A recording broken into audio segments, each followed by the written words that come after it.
So yeah, we're encouraging like community leaders to talk to their neighbors, talk to their friends. We're talking with people in the community from all over because we know there's a whole host of issues. And if we could get people advocating and letting the government, letting these agencies know that mold is a problem, temporary housing is a problem.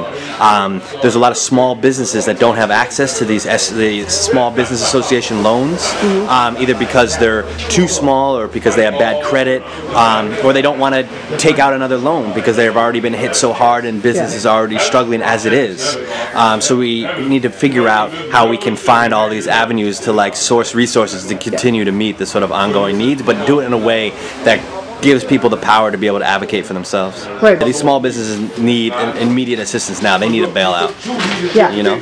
So talk about that. Like we bailed out. Who did we bail out? Yeah, I mean where are they? Yeah, we bailed out trillions of dollars, the large banks. But while these small business owners are over leveraged to the hilt, they're over mortgaged. They can't get loans. They need assistance now, and loans are good for some businesses, but loans aren't good for all businesses. You know. So like. Yeah, and the other issue that small business owners face in these communities is that their customer base has been severely impacted. Their customer base can't make their bills, can't make their mortgages, can't pay their rent. So their spending power is severely limited as well. You know. So what do you think is a small piece of that? A small solution, like a small piece of the solution. A small piece of that solution is to encourage volunteers who come to these communities to like frequent local businesses, to like spend their money at some of these local places. If people are trying to source materials for clean out, try and encourage them to use local businesses instead of big box stores, so that we can keep this community on the block, so that dollar can continue to turn over again and again in the community. And we need folks who can help with grants or like small no strings attached money, just to get some of these folks kind of up on their feet, going again. You know, the way they help other folks. So I talked to one small business owner who's like, he doesn't want to have to fire 2 of his employees, but his inventory was decimated at his small bodega. He can't pay them, and these are family members who work for him. Yeah. You know, and so it's people like that that need help. Does this disaster remind you of Katrina? What are the similarities? What are the differences? It's a lot of the same similarities. The biggest difference is the water sat for a lot longer in certain places down there, but the similarities are the smell of the moldy homes is even the same here as it was there.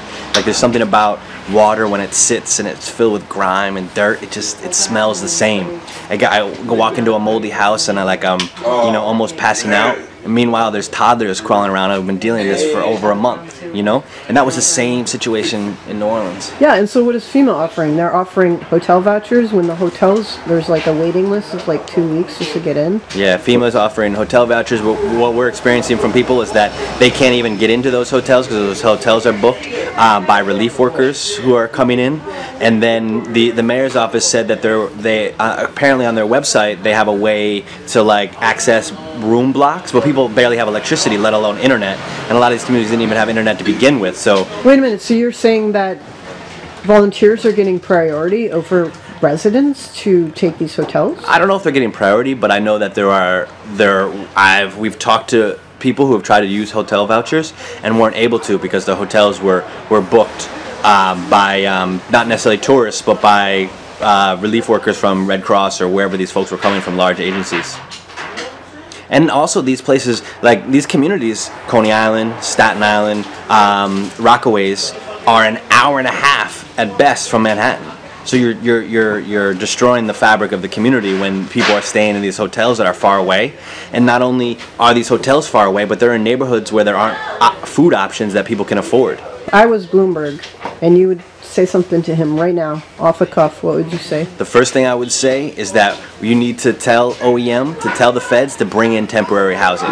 New York City is not taking care of this problem, and we need to figure out this problem immediately. Why isn't New York City figuring out this problem? Why do we have to go to the federal government? The federal government has money as well as like the capacity to set up emergency temporary shelters, but there are currently none of those set up in New York. And there's a lot of named calling and blaming going on, where the city is blaming the feds and the feds are blaming the city. I don't know what the problem is, but someone who's as sort of like sophisticated a technocrat as Bloomberg is somebody who I know knows how to figure this out. There's a will issue going on where someone's choosing not to because they're choosing to do other resources. What they're saying that they want people to stay in their homes because they want to keep people in homes. They don't want to put them in temporary shelters, but there's no temporary shelters for people to go to so they can even clean their homes. So they're encouraging people to stay in their homes, which are like basically a health hazard just to stay in them. Yeah, there's a looming health crisis that we're walking into. Yeah, and at that meeting the other night, the Department of Health spokeswoman was saying that the air quality is fine. What do you say to that?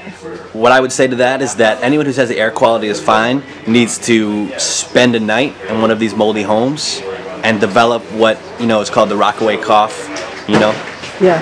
And then they'll see how really fine it is. Our friend Renee was in a house today, and she saw mold that was so alive it was fuzzy. It looked like something that had been left in your fridge for a month. So it's bad. It's really, really bad, And so that mold gets in your lungs, right? Yeah, you breathe that in, and then it continues to grow in your lungs and in your system. And so imagine toddlers. Imagine a small child crawling around in that moldy environment. That child may not necessarily be affected today or tomorrow, but in a month, they're going to feel it. In 2 months, they're going to feel it. In 5 years, maybe, because these children are at critical stages of their development. So that mold has to have some type of negative effect. Yeah. Wow. Thanks for all your work, and thanks for talking to me. Thank you. Sure. The world is full of Bloombergs. We're actually